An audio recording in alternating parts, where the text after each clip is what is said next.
You ask Tiger to calculate. This deals with linear inequalities with one unknown.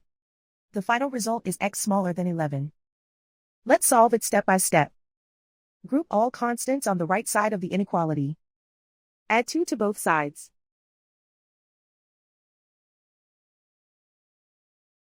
Simplify the arithmetic.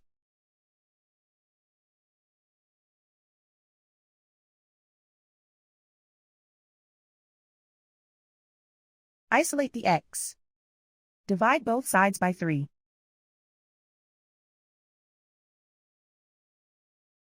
Simplify the fraction.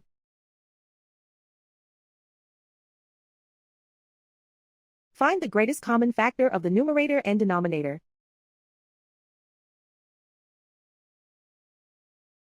Factor out and cancel the greatest common factor.